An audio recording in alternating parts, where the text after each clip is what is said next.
Ang main goal ng channel na ito ay maipalaganap ang simpleng paraan ng kaligtasan. Sa loob ng mahigit 2,000 taon, isa sa pinakamahalagang tanong sa kasaysayan ng Kristyanismo ay ito. Ang simbahang Katoliko ba ang mismong iglesyang itinatag ni Kristo na ating Panginoon? O ang ilan sa mga aral at tradisyon nito ay nabuo lamang paglipas ng maraming siglo? Sa video na ito, susuriin natin ang kasaysayan at ang mga talata ng Biblia. Ang layunin ay hindi upang manira ng pananampalataya, kundi hikayatin ang bawat isa na magsaliksik, maghambing, at suriin ang katotohanan ayon sa kasulatan at kasaysayan. Sinabi ni Kristo sa John chapter 17 verse 17. Pakabanalin mo sila sa katotohanan, ang salita mo ay katotohanan. At sa Acts chapter 17 verse 11. Pinuri ang mga taga-Berea dahil araw-araw nilang sinisiyasat ang kasulatan upang malaman kung totoo ang kanilang naririnig. Kaya samahan niyo kami sa paglalakbay na ito upang alamin ang kasaysayan ng Kristyanismo at ang pag-unlad ng mga tradisyong naging bahagi ng simbahang Katoliko. Noong panahon ng mga apostol, ang sentro ng kanilang pangangaral ay si Kristo. Ang kanilang mensahe ay tungkol sa buhay, kamatayan, at muling pagkabuhay ni Kristo. Walang ibang pangalan ang kanilang itinanghal bilang daan ng kaligtasan, kundi ang pangalan ni Kristo. Ayon sa Acts chapter 4 verse 12.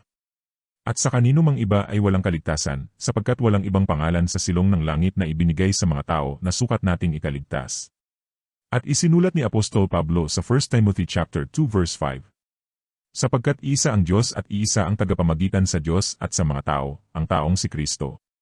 Ngunit habang lumilipas ang mga siglo, maraming pagbabago ang nangyari sa loob ng Kristyanismo. May mga Kristiyanong nagtatanong, kung ang simbahang Katoliko ay itinatag mismo ni Kristo at ng mga apostol, bakit may mga aral at tradisyon na hindi malinaw na mababasa sa bagong tipan? Halimbawa, ang Pope bilang pinakamataas na pinuno ng buong iglesia. Ang purgatorio. Ang limbo. Ang pananalangin sa mga santo.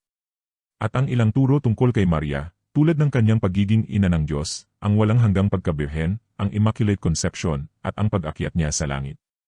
Ang mga ito ay naging bahagi ng mga doktrina at tradisyon ng simbahang Katoliko sa paglipas ng panahon. Ayon sa ilang iskolar ng kasaysayan ng Kristyanismo, ang ilan sa mga katuruang ito ay nabuo ng unti-unti sa loob ng maraming siglo at naging bahagi ng tradisyon ng simbahan. Samantala, ipinapahayag naman ng simbahang Katoliko na ang kanilang mga doktrina ay nagmula sa kombinasyon ng kasulatan at apostolikong tradisyon na ipinasa sa loob ng iglesia.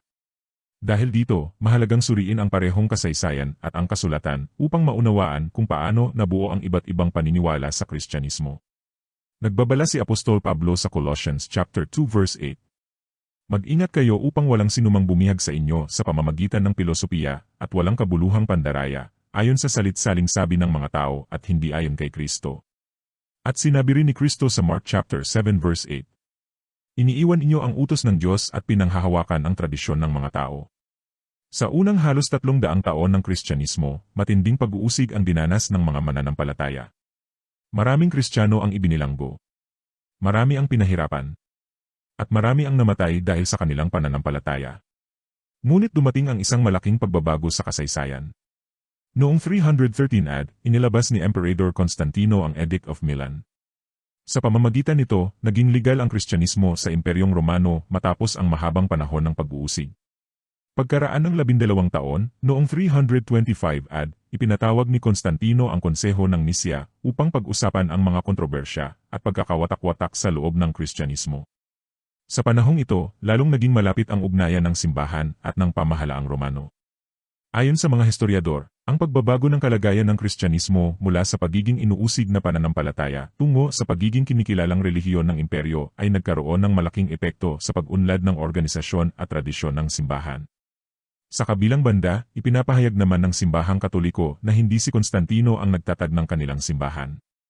Ayon sa kanilang pananaw, ang iglesia ay umiiral na bago pa man siya naging emperador at ang kanyang naging papel ay ang pagbibigay lamang ng kalayaan sa pananampalatayang Kristiyano. Gayunpaman, isang katotohanan ang nananatili. Ang salita ng Diyos ang dapat maging sukatan ng katotohanan. Ayon sa 2 Timothy chapter 3 verse 16 to 17. Ang lahat ng kasulatan ay kinasihan ng Diyos at mapapakinabangan sa pagtuturo, sa pagsaway, sa pagtutuwid at sa pagsasanay sa katuwiran, upang ang tao ng Diyos ay maging ganap at handa sa bawat mabuting gawa.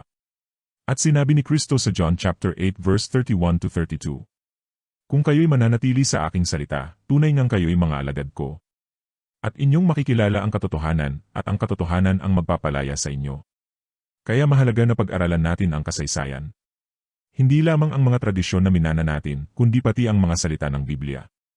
Suriin ang mga katuruan. Ihambing ang mga ito sa kasulatan. At hanapin ang katotohanan na nagmumula sa Diyos. Dahil ang tunay na pananampalataya ay hindi lamang nakabatay sa nakasanayan ng tao, kundi sa katotohanang ipinahayag ng Diyos. Kaya ang hamon sa ating lahat ay huwag lamang umasa sa tradisyon o sa mga nakasanayan. Basahin ang Biblia. Pag-aralan ang kasulatan. At hayaang ang salita ng Diyos ang maging batayan ng ating pananampalataya. Kung nakatulong sa iyo ang videong ito, huwag kalimutang i-like, i-share, at mag-subscribe.